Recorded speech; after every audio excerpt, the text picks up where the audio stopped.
환경오염이 미치는 영향. 우리 배는 단 하루도 휴가를 보내지 못합니다. 이래도 끝없이 쓰레기가 덕지덕지 쌓이거든요. 그런데 아무도 봐주지 않습니다. 쓰레기, 오물, 아무리 뭐 어때? 우리가 매일 무엇을 들이마시고 사는지 볼 수 있다면 모두 놀라서 자빠질지 모릅니다. 에어컨처럼 필터라도 갈 수 있으면 좋으련만 배는 그럴 수가 없습니다. 흡연, 죽음의 성격. 흡연에 대해서는 입이 닳도록 말했습니다. 여러분 이만큼이나 읽었다면 제가 담배를 거론하지 않는 장이 없다는 것을 눈치챘을 것입니다. 어느 장에서는 담배는 늘 악당 역할을 담당했다고요. 다들 담배가 얼마나 해로운지 알잖아요. 2018년 말보로의 생산업체 필립 모리스는 영국의 일간지에 전면 광고를 실었습니다. 우리는 새해 목표로 금년을 다짐합니다. 눈을 씻고 다시 읽어야 했습니다. 끊겼다고? 담배를? 심지어 다음 줄이 이어지는 작은 글씨들은 금년을 단호하게 건강하는 메시지였습니다. 이게 뭘까요? 필립 모리스가 드디어 미친 걸까요? 홍보팀 컴퓨터가 해킹이라도 당한 걸까요? 스탠퍼드 대학의 로버트 프록터 교수가 추천했듯이 고객 1명당 목숨값으로 $10,000,000을 벌어들이는 기업이 이 기업은 담배를 팔며 어마어마하게 많은 수익을 올렸습니다. 그렇지만 갑자기 왜 저러는 걸까요? 그 대답은 바로 광고 안에 들어있습니다. 일단 필립 모리스가 그들을 말린다고 해서 당장 담배를 분질러 버릴 사람들이 아니기 때문입니다. 그리고 강세다는 영어 멘트를 뒤따랐습니다. 우리 회사 신상 중에 훨씬 더 건강한 제품으로 갈아탈래? 필립 모리스는 시대의 징후를 인지했고 자신들의 사업 모델을 고민했습니다. 담배 판매량이 소년보다 감소하는 추세였으니까요. 언론과 대중의 시야가 닿지 않는 먼 다른 나라 사람에서는 담배 판매량을 늘리고 있는 이 기업이 유럽, 일본, 미국에서만 덜 해로운 제품을 판매한다는 것은 결국 연막 아닌가요? 몸에 좀 더 좋은 대체 담배가 굉장한 시장 점유력을 가지고 있다는 인식은 딱히 새롭지는 않습니다. 1953년에 이미 한 담배 회사의 대표는 인터뷰에서 이렇게 말했거든요. 우리 회사가 최초로 아무 걱정 없는 담배를 생산한다면 얼마나 좋겠어? 아마도 이 기적의 제품은 그때 이후로는 기행왕에 오르지 않았던 것으로 보입니다. 암과 함께라도 장사는 얼마든지 되니까요. 2000년대 들어서 전자담배 사용이 늘고 있습니다. 이 제품들은 냄새가 없고 기호성과 풍미가 좋은 데다가 무엇보다도 건강에 더 좋답니다. 그럼 이 대체물은 무엇이 들어있을까요? 우선 전자담배는 관련을 함유하지 않습니다. 촉진제가 캡슐에 든 액상을 가열하는데 이 액상은 기화되고 이거를 알면 흡입할 수 있습니다. 그러므로 전자담배들은 사실 기화기기이며 거기서 생긴 안개는 콘서트 무대의 기기에서 나오는 김과 비슷합니다. 니코틴은 액상 내에 함유되어 있을 수는 있지만 꼭 함유해야 하는 것은 아닙니다. 기기에 따라서 액상에 따라서 다릅니다. 전자담배를 통해서 흡입된 유해물질의 양은 담배에 비한다면 실제로 90%가 넘게 적긴 합니다.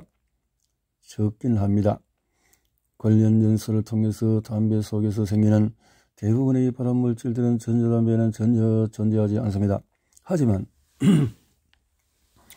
발암물질 니트로사민으로 오염된 몇 가지 액상 성분이 발견되었고 그 외에도 가열이 심하면 포름알데히드가 생길 수가 있습니다. 이건 역시 발암물질입니다.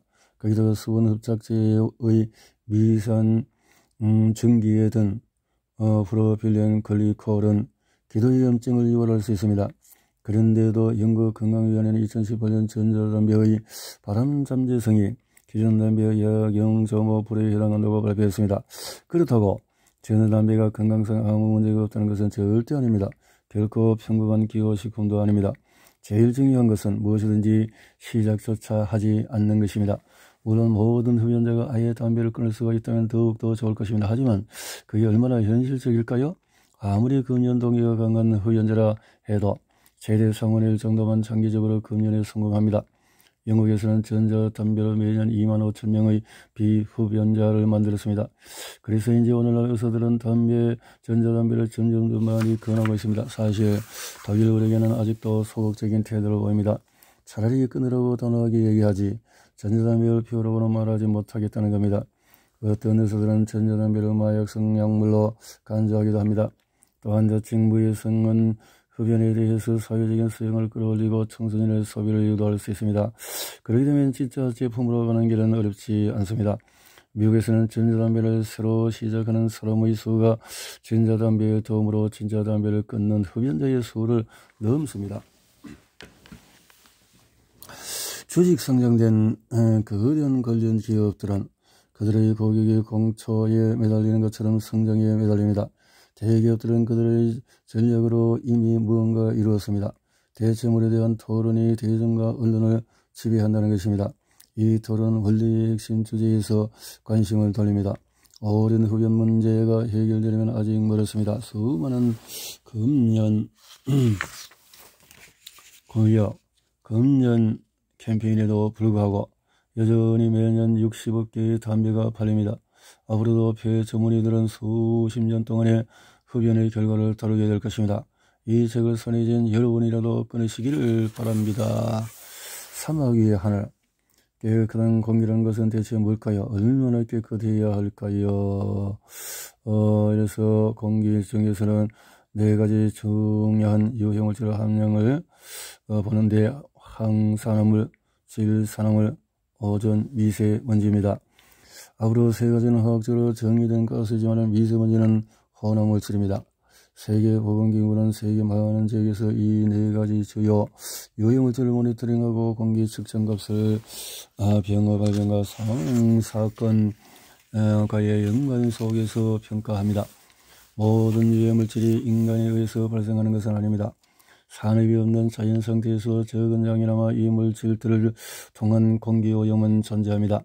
의사와 통계학자들은 이 데이터를 가지고 유해질의 공기 중의 농도가 어느 정도여야 인간에게 위험한지를 밝히려고 노력합니다. 쉽게 들리지만 매우 어려운 일입니다. 왜냐하면 대부분의 유해물질은 공기 중에서 직접적인 건강상 손해를 입어하는 것이 아니라 수년간의 영향을 받은 후에 나타나기 때문입니다. 그리고 그나마도 언제나 누구에게나 발병하는 것도 아닙니다. 흡연과 같습니다. 공기 중의 유해물질은 특정한 질병들과 사망의 위험도를 높입니다. 그러한 주민들을 대상으로 하는 광범위한 연구 결과는 통제되는 실험실 연구보다도 훨씬 더 복잡합니다. 대기 중의 유해물질 외에도 다른 요인이 영향을 미치니까요. 비만, 위생, 흡연 등등 이런 종류의 연구가 이미 가진 단점이어서 비판자들의 공격을 받는 경우가 많습니다. 1만 2천 명이 디젤 베이스 가스 때문에 죽었다고? 그것이 다 어디 출신인데요? 나는 디젤 베이스 배기 가스 때문에 죽은 사람을 한 명도 모르는데 다른 이유 때문인 거 아니에요? 라는 말이 무조건 틀린 것은 아니지만 너무 짧은 안목의 사고입니다. 급성 담배 연기 중독으로 죽은 사람을 본 적은 있지만 이미 수많은 흡연자가 폐질환으로 죽었습니다. 이 방법은 비교적 정확도가 다소 떨어질 수는 있지만 그렇다고 해서 결과들이 덜 확실할 만한 것이라고 볼 수는 없습니다. 질소, 산화물, 오존, 미세먼지의 경우도 기도 질병의 악화, 발병 사망과의 연관성이 분명히 존재합니다. 디젤 엔진으로부터 나온 질소 산화물은 전식과 만성 폐쇄형 질환 환자들의 호흡 곤란과 급성 발작을 일으킵니다. 상황의 경우에도 간접적으로 원인을 제공합니다. 질소 산화물은 훨씬 더 위험한 유해 물질인 오존과 미세먼지의 원천이기 때문에 더 큰 문제가 됩니다. 냄새 없는 가스인 오존은 땅바닥 가까이에서 생깁니다. 그래서 오존은 여름 스모그의 전형적인 대리자로 통합니다. 겨울에 독일에서 거의 측정되지 않습니다. 오존은 질소 산화물과 마찬가지로 일단 전식 환자에게 위험합니다. 건강한 사람도 높은 오존 농도에서는 기침, 호흡기 자극, 호흡 곤란 같은 증상이 나타납니다. 하지만 아직도 장기간 오존 노출이 건강한 사람에게서 전식이나 만성 폐쇄성 질환을 유발하는지는 의견이 분분합니다. 환경청에 따르면 적어도 오존이 암을 일으킨다는 의심은 존재합니다. 사실 인간을 위협하는 가장 큰 대기의 오염물질은 미세먼지입니다. 미세먼지가 어째서 그렇게 위험하냐고요? 미세먼지란 공기중 부유하는 물질의 혼합인데 이름처럼 정말 미세한 크기입니다. 그 작은 크기를 무기로 공기와 함께 하기도에 들어가서 손상을 입힙니다. 발병을 위해서는 직경 2.5 마이크로미터 미만의 미립자와 직경 0.1 마이크로미터 미만의 초미세먼지만이 의미가 있습니다. 이 미립자들은 너무나 미세한 나머지 폐포 안까지 들어갈 뿐만 아니라 심지어는 이 폐포들을 통과해서 혈액안으로까지 도달해서 염증을 유발합니다. 심장병과 뇌졸중 같은 정증 질환의 시작점일 수도 있습니다. 물론 미세먼지를 늘 사람이 만들어내는 것은 아닙니다. 도시 미세먼지는 대부분 디젤 엔진 발전소 및 난방시설의 연소 생성물로 이루어져 있지만 브레이크나 자동차 타이어의 마찰에서도 만들어집니다. 지리적인 환경이나 모래나 돌가루 미세먼지도 함유되어 있습니다. 그 중에서 첨단 가솔린 엔진들은 초미세먼지 입자를 디젤보다 더 많이 생성합니다. 미세먼지는 폐 건강에 극도로 위험한데 기도에 급성 만성 염증을 유발하기 때문입니다. 하지만 여기서 무엇보다도 정말 중요한 것을 놓치면 안됩니다. 미세먼지는 거꾸로 동물 알레르기 발암물질과 같은 다른 공기 미립자들의 운반자 역할을 합니다. 이것들은 미세먼지를 타고 하기도로 깊숙이 운반되어 그것의 유해한 작용 안에서 강화됩니다. 미세먼지는 이미 존재하는 기도 질환을 악화시킬 뿐만 아니라 직접 유발할 수도 있습니다. 주로 만성기관지염, 만성폐성질환, 전식 폐암을 유발합니다. 심지어 미세먼지는 폐 순유증의 원인으로도 혐의가 있어 보입니다. 그 중에서도 차도 바로 옆에 거주하는 사람들이 가장 취약합니다. 미세먼지 속에 디젤 입자와 함께 들어있는 코카르는 그렇지 않은 코카르에 비해서 3배나 더 많이 알레르기원으로 작용합니다. 그러기에서 더 높은 미세먼지 농도에 노출된 아이들이 알레르기에도 더 높은 취약성을 보이는 현상이 나타나죠. 박테리아나 바이러스 감염률 역시 미세먼지로 인해서 높아집니다. 동시에 폐렴의 위험성이 눈에 띄게 상승합니다. 이 정도면 만병의 근원이네요. 2017년 하버드 대학이 최대 규모의 장기 연구 결과를 발표했고 세계은행은 미세먼지를 고열로 흡연 또 혈액 내의 당 수치 및 지방 수치 등으로 가장 큰 리스크라고 명명했습니다. 2015년에는 420만 명의 사람이 대기 오염으로 사망했는데 그중에 86만 명은 만성 폐질환으로 또 67만 명은 폐염증으로 28만 명은 폐암으로 사망했습니다.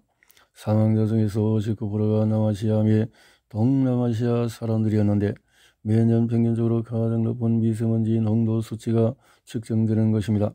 미세먼지로 사람이 죽었다니 혹시 아직도 안 믿긴다고 생각 중인가요? 이 수치는 매우 충격적으로 들리겠죠? 내 주변에는 미세먼지로 죽은 사람이 없는데? 라고 대답하고 싶겠죠. 그럼 이 모든 게 너무나 과도한 한탄 때문일까요? 뿐일까요? 뭐 그렇게 볼 수도 있습니다. 모든 것은 관점의 문제입니다. 미세먼지. 얘도 그렇다는 거죠. 하지만 우리에게는 정확한 팩트가 있습니다.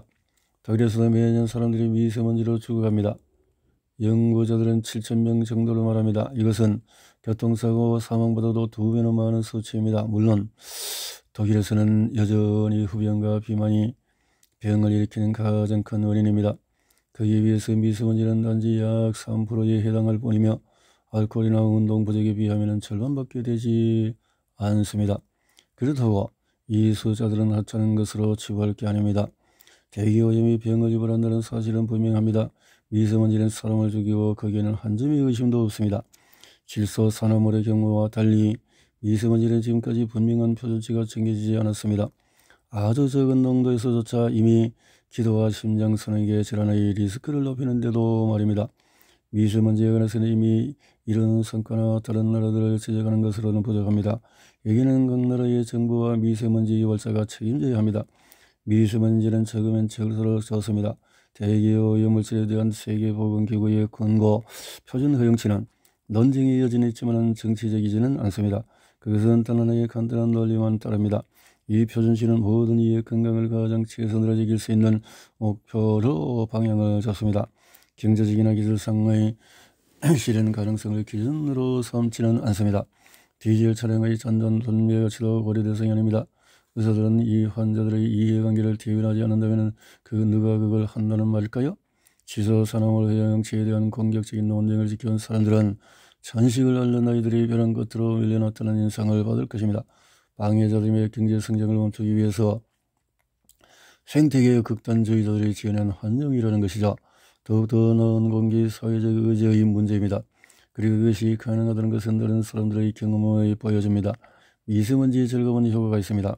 아주 빠르고 측정 가능한 효과입니다. 미국 어린이들의 경우에 공기질이 더 나은 지역으로 주거지를 옮기자 미세먼지로 중단되었던 벼의 성장이 단기간에 안에 정상화되었습니다.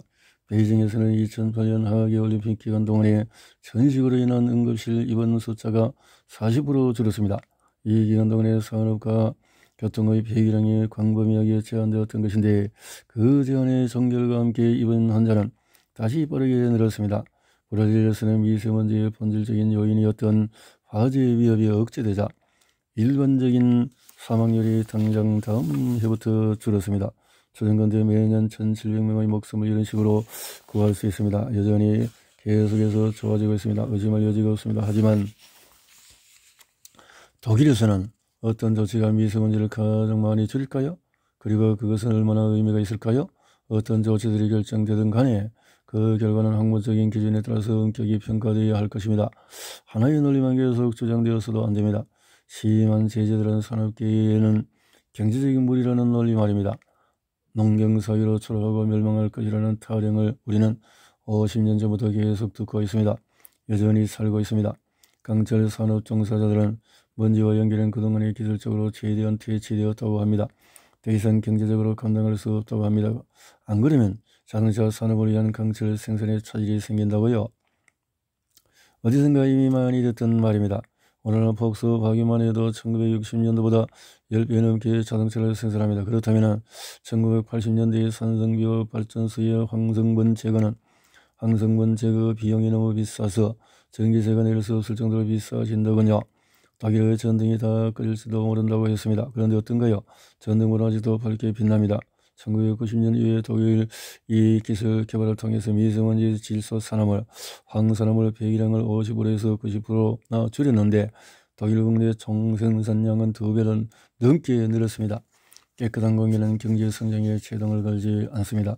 2015년 버락 오바마에 의해서 발견된 청정 전력 계획 이후에 깨끗한 공기에 투자한 돈은 1달러당 적어도 7달러 이상의 수익을 올렸습니다. 건강 비용 절감, 개선된 생산성, 노동 정지 감소 덕분이었습니다. 환경보호는 경제적으로도 이득입니다. 많은 디젤 차량 구매자들도 살면서 환경에 좋은 일을 하고 있다고 믿은 적이 있겠죠. 하지만 이 자동차들은 얼마 전까지 환경에 지독하게 해롭다고 보고되었습니다. 이 자동차의 이산화탄소 배출량은 휘발유 자동차보다도 훨씬 많이 줄여야 합니다. 지구온난화의 악몽?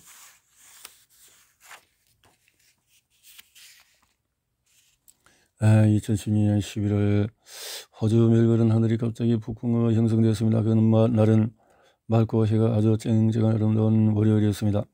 정오 무렵에서 온도계는 35도를 가리켰고 무성한 심을 떠는 호주의 봄이 끝날 때까지 꽃이 만발했습니다.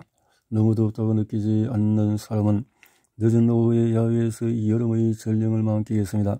어른들이 바비큐를 준비하는 동안에 아이들은 밖에서 뛰놀았습니다. 하지만 여름이 오기 전에 이 풍경은 오후 6시쯤 급격한 종결을 맞았습니다. 단 몇 분 안에 외부 기온이 21도로 떨어졌고 하늘이 어두워지며 사람들이 집 안으로 대피하기도 전에 심한 폭우가 쏟아졌습니다. 스물을 머금은 공기가 거의 시속 100km로 도시 변두리와 도심을 쓸었습니다. 집들이 파괴되고 지붕이 날아갔으며 나무들이 쓰러지며 주차된 자동차들은 파손했습니다. 하지만 폭풍우가 가져온 진짜 위험은 이게 끝이 아니었습니다. 폭풍은 건조한 바닥에서 수천 톤의 먼지를 끌어올려 천둥번개가 치고 있는 대기로 퍼뜨렸습니다. 이 먼지 연기는 얼마 전에 꽃을 피웠던 수십여 개의 꽃가루 알맹이들을 날렸습니다. 이 꽃가루와 미세먼지로 이루어진 안개는 기도에 아주 작은 구석까지 들어가 쓰였습니다. 몇 분 지나지 않아 지옥의 문이 열렸습니다. 오후 6시가 조금 넘은 시각에 구조 업무 담당 부서에서 응급 전화가 빗발쳤습니다. 그 이후에 5시간 동안 구조 요청은 거의 2층권에 달했습니다.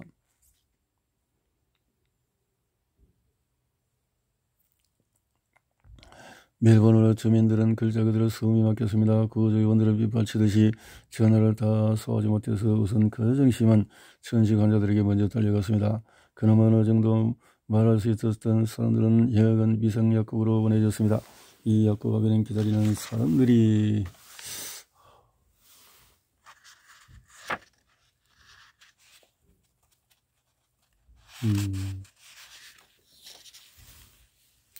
길게 줄을 섰고 몇몇 약국은 짧은 시간에 수백 개의 스프레이가 동일했을 정도로 수요가 많았습니다. 병원과 야간 비상 외래 의원들은 입구와 접수 창구 홀 안에 간이 집합소를 마련하여 들이닥치는 천식 환자들을 돌봤습니다. 마침내 폭풍우가 가라앉자 사태의 규모로 보여지는 충격적인 통계가 집계되었습니다. 무려 8,500명이 멜버른 종합병원에서 전식 치료를 받았고 그 중에 9명의 환자는 결국 견디지 못하고 사망했고 멜버른 지역 구조 업무 담당 부서의 대변인은 2016년 11월 21일 악천후 폭풍을 테러 공격과 비교할 정도였습니다. 폭풍 동안 일어난 전환적인 천식 이후에는 희귀한 사건입니다. 기온, 습도, 풍속, 거꾸로 밀도가 특별히 치명적인 결합해야만 멜버른 사태와 같은 천식 유행을 유발할 수 있습니다. 거의 모든 피해자가 원래 거꾸로 알레르기를 앓던 사람이었지만 그 이전에 천식을 앓던 적은 없었습니다. 크기 때문에 하기도에 도달하는 일이 거의 없는 보통 거꾸로 알레르기경과는 달리 초미세 악천후 고가루는 가장 작은 기도들조차 덮쳤습니다. 게다가 미세먼지 입자와의 혼합이 꽃가루를 더욱더 공격적으로 만들었습니다. 그러기 위해서 천식 발정이 일어났던 것입니다. 그러기에 오래 거슬러 가지 않아도 멜버른 사건 이전에 이미 비슷한 사건이 있었습니다. 1994년 런던에서 2004년 나폴리에서 2014년 이란에서 마지막으로 2010년에 쿠웨이트와 사우디아라비아에서도 있었습니다. 멜버른 자체도 이미 2010년에 비슷한 발병을 겪었습니다. 이 사건들의 특수성은 곧 없어질지 모릅니다. 기후변화가 그것을 희귀한 일이 아닌 보통 현상으로 볼 수 있으니까요. 대부분 사람들이 녹아내리는 극지방의 빙산, 땀 흘리는 북극 곰, 더 인도양으로 가라앉은 몰디브의 산호초, 미래는 영국 남부에서 생산될 적포도주, 이런 것으로 당신은 점수를 따낼 수 있습니다. 굉장히 의식 있는 사람 같죠? 독일에서 또 기후변화는 의료인들에게 새로운 도전입니다. 특히 중요한 것은 바로 폐입니다. 글로벌 인구 지구온난화는 분명히 폐에 영향을 미칠 것입니다. 하지만 과연 폐 건강에 어떤 작용을 미치게 될까요? 예방이나 그 결과의 관리를 위해서 어떤 조치들이 가능하고 의미 있을까요? 염려되는 것은 무엇보다도 극단적인 날씨 상황, 대기오염, 감염병, 알레르기원의 증가입니다. 폭염은 정말 어느 나라에서든 흔해질 것입니다. 2003년 여름 폭염 기간 동안에 동부 유럽에서는 예년 여름 평균보다도 4만 명이 더 사망했습니다.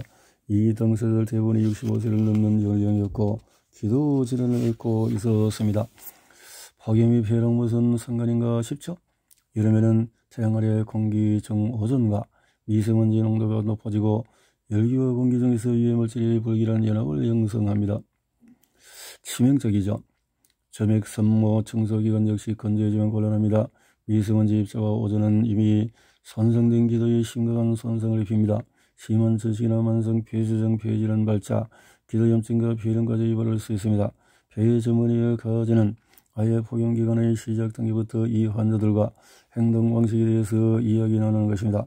예방적으로는 매일 수분 섭취 늘리기, 야외에서 머무는 시간 제한, 지방과 침실은 영광이 있습니다. 기도 질환 치료의 잠재적인 적용은 간단하면서도 효과적인 기본 수칙입니다. 기후변화는 폐의 감염 발생에도 역시 영향을 미칩니다. 이것은 무조건 나쁘기만 한 것은 아닌데요. 감기나 폐렴처럼 특정 시즌을 타는 감염들은 오히려 그 빈도수가 줄어들 수 있습니다. 그와 동시에 폐 전문의들은 환자들이 얼마 전까지만 하더라도 이식점으로 여겼던 병균에 감염될 것을 예상해야 합니다.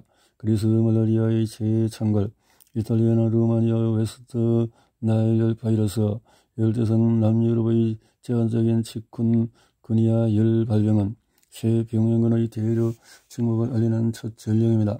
7세 이동 변화 역시 조류독감 바이러스의 새로운 발전을 통해서 위협이 될 수 있습니다. 글로벌 온난화로 독일에서는 습한 악천후 폭풍이 빈도수가 늘고 있습니다. 미래는 더 길고 더 심할 것이며 거꾸로 알레르기 원의 종류도 온기를 좋아하는 식물의 이주로 인해 그 범위가 더 넓어질 것입니다. 도시나 도시 밀집 지역의 식물들은 배기가스의 영향으로 특히 더 많은 꽃가루를 생산해내고 이것은 미세먼지와 결합해서 알레르기를 일으키는 원인으로 작용할 것입니다. 예를 들어서 멜버른은 효율적이고 조기 경고 시스템이 악천후 폭풍에 엄청난 힘을 완화시킵니다. 집에 있는 사람들은 영향을 받지 않았으니까요. 거꾸로 가는 길은 없다.